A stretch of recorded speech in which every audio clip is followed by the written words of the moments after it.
tasa de duplicación de casos se da cada 13 días, es decir, si cada 13 días se duplican, tenés tiempo hasta el 3 de julio. ¿Qué pasa en la provincia de Buenos Aires? Con este tiempo de duplicación de casos, el mismo modelo en 10 días, tenés 5 de julio como fecha de saturación posible, en 12 días el 14 de julio sería la fecha de saturación de camas y el 24 de julio 14 días. Lo que hay que decir es que no tiene mucha rotación. Lo que explicaban los médicos y las autoridades es que un paciente que hoy llega a una terapia intensiva por COVID, por lo menos tiene 14 días de ocupación de esa sala, ¿no es cierto? Entonces no tiene alta rotación. Bueno, ya nos vamos a ir a charlar con Santiago Bulat, porque hay una explicación de por qué en Argentina no se le tiene tanto miedo a la crisis como sí se le tiene miedo en otros países de Europa. Santi, con unas placas muy interesantes que ha preparado con producción, nos va a explicar esto, porque en Argentina estamos curtidos de crisis, ya tenemos tantas en el lomo que una más es como que ya estamos acostumbrados a todo lo que hemos vivido. Pero antes de pasar a Santi y ya charlar con él, con Débora, quisimos mostrarles una especie de, no sé si la palabra es reality, pero bueno, docu-reality o vida real de una fundación médica que trabaja con plasma de aquellos que han sido infectados por el coronavirus, y parece que esto da resultado y frena el coronavirus. Es fantástico, realmente. Mirá, es el plasma de pacientes infectados y recuperados. Y recuperados, sí, ¿cierto? claro. Entonces, aquellas personas que se recuperaron, lo que se está estudiando y se probó parcialmente ya, es con la extracción de la sangre y el plasma que se obtiene de la misma, se producirá una suerte de, si querés, vacuna natural o de antídoto para frenar la infección en pacientes que todavía no se han contagiado. La verdad que es interesantísimo. Y está muy bien como lo planteamos al informe, como lo plantea producción de Living in America, porque acompañamos a uno de estos científicos que trabaja en esta cura. Vamos a verlo y ya nos sentamos con Santi Bulat a hablar de las crisis, pero vean esto y realmente da mucho, mucho orgullo.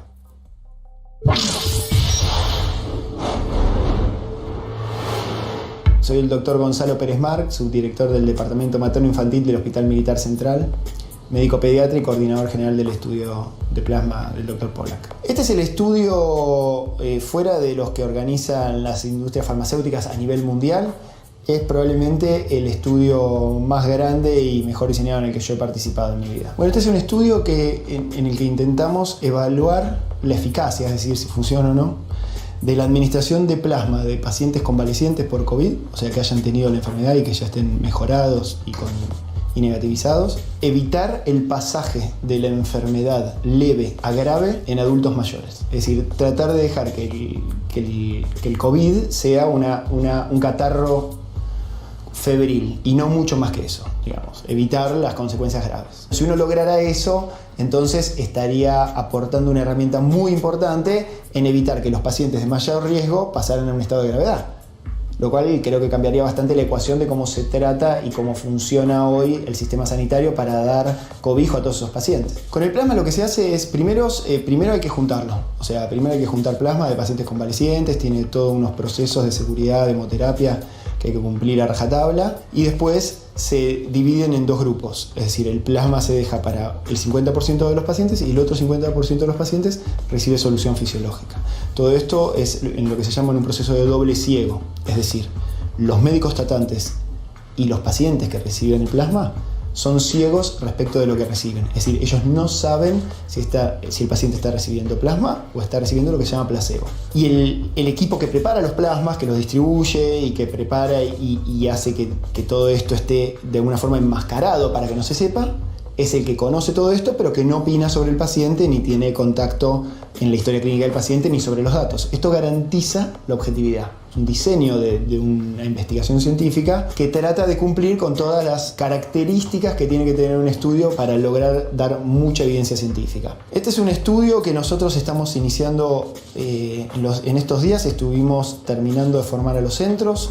Piensen que la investigación clínica y experimental de este tipo tiene muchísimas normas y reglas, no solo legales y éticas, sino procedimentales, y en eso hay que entrenar a más de 300 personas que están participando en el estudio. Todas tienen que estar entrenadas adecuadamente, esto tiene que estar registrado, y vamos a estar iniciando probablemente el reclutamiento, si todo sigue bien, a principios de la semana que viene. Nosotros apuntamos a incluir en el total de pacientes a 210 pacientes, de los cuales la mitad van a recibir placebo y la mitad van a recibir plasma. Y vamos a tener, hay un comité independiente que analiza los datos de seguridad que nos puede decir en la mitad del estudio, aproximadamente, si ya se cumplieron los objetivos del estudio o no. Si se llegaran a cumplir esos objetivos, uno podría detener el estudio ahí y afirmar que el plasma sirve para lo que queremos probar que sirve. Eso, la verdad que va a depender del reclutamiento de pacientes en los tiempos, pero en el mejor escenario podríamos estar hablando para esa altura de la mitad del estudio en un mes y medio, por lo menos. Nosotros no apuntamos particularmente a bajar la tasa de letalidad, sino lo que queremos es generar un dato científico de calidad. Porque esto es muy importante y no son solo palabras, digamos. Generar un dato científico de calidad lo que permite es tomar decisiones después. Y entonces, si nosotros pudiésemos tener el dato al final de que el plasma funciona o que no funciona, permitiría decir, bueno, vamos por este camino o vamos por este otro. Estudios de plasma hay más de 140 en este momento en el mundo, pero muchos apuntan a otras instancias de la enfermedad. Nosotros esto de apuntar a las instancias bien tempranas de la enfermedad es uno de los pocos estudios que hay. Hay que ser muy cauto respecto de la ansiedad que tiene la población general en relación a lo que se llama la cura del coronavirus o la solución. El coronavirus va a pasar porque es una infección viral y se va a ir, la gente va a ir teniendo defensas y se van a ir paliando las consecuencias, y esto va a pasar mucho más allá de lo que hagamos.